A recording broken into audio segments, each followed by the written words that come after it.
Hi, I'm Kenneth Cutbush, an orthopaedic shoulder surgeon working in Brisbane. I'm with Lucy Angelini, shoulder physiotherapist. And we're talking about the rehab following an arthroscopic bicep tenodesis or an open bicep tenodesis.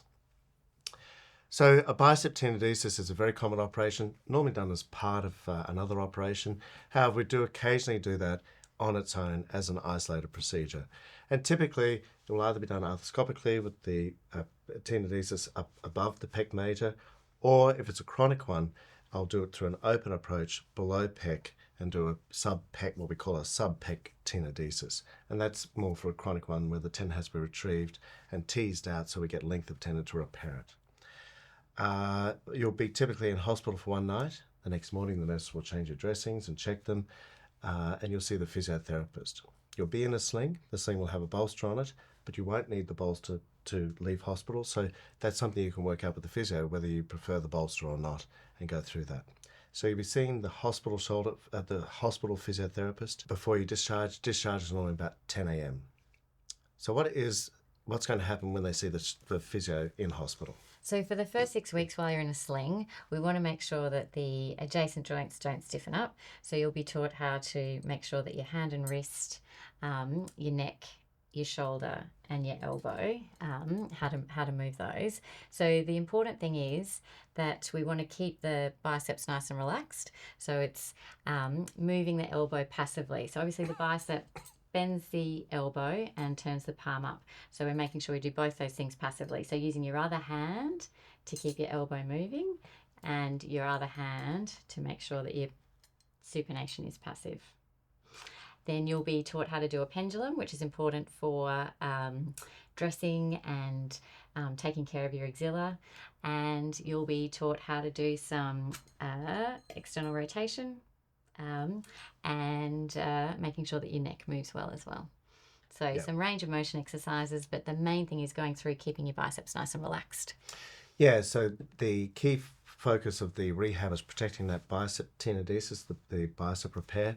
And if you did a maximal lift with that biceps, it will tend to pull apart the repair in that early post-op period. And I have seen that. I had a patient, and without thinking it, 8 weeks after the operation, he was out of the sling at that time, pulled the handbrake on with that arm and pulled it apart. He was in Darwin, flew down, and we redid it because we really wanted that bicep tenodesed.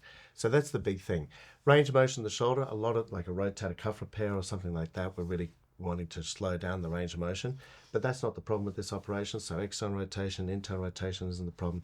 It's active lifting or active contraction of the biceps, or lifting, which will contract the biceps, which will then pull on the repair and tend to loosen it up, and it can actually pull it apart.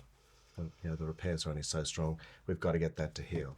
So it's that focus for the first 3 months. So 6 weeks in a sling from the time of surgery, and we'll see you back at 6 weeks. Yep. And take you out of the sling, check that the bicep repair is intact.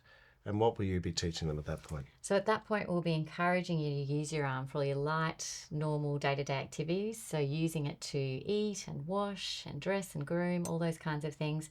But the important thing is that you don't have anything heavy in your hand. So nothing much more than 500 grams, a cup of tea. So moving it, but just not doing any loading.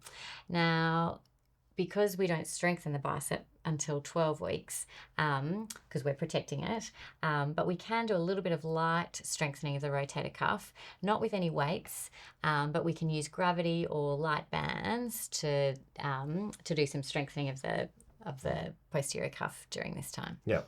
Under the guidance of your physio.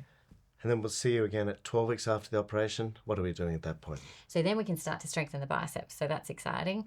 So we can start to load it. We're obviously having a look, making sure it's intact, making sure your shoulder's moving well, making sure you've got good scapular posture, and then we just progress your strengthening as tolerated. Yeah. But we've got sort of 3 months to get it super strong, so we want to have it graduated, and so we're not looking to do any kind of maximal lifts until 6 months. Yeah, there's no maximal lift before 6 months. Yeah. Rehab is normally very straightforward, isn't it? It just goes down that pathway. 6 months is usually all you need. And it's pretty low key in terms of the rehab, isn't it? And getting a good result. Yeah, no, these tend to do well. They're typically sort of Yeah. younger, active Yeah. patients, and they get back to doing what they want Yeah, to do. even the patients, I will see patients years down the track from a bicep rupture, 2, 3. I've actually seen them out. I've done bicep tenodesis a lot further out than that, and they do well if we need to do them. Yeah. Yep.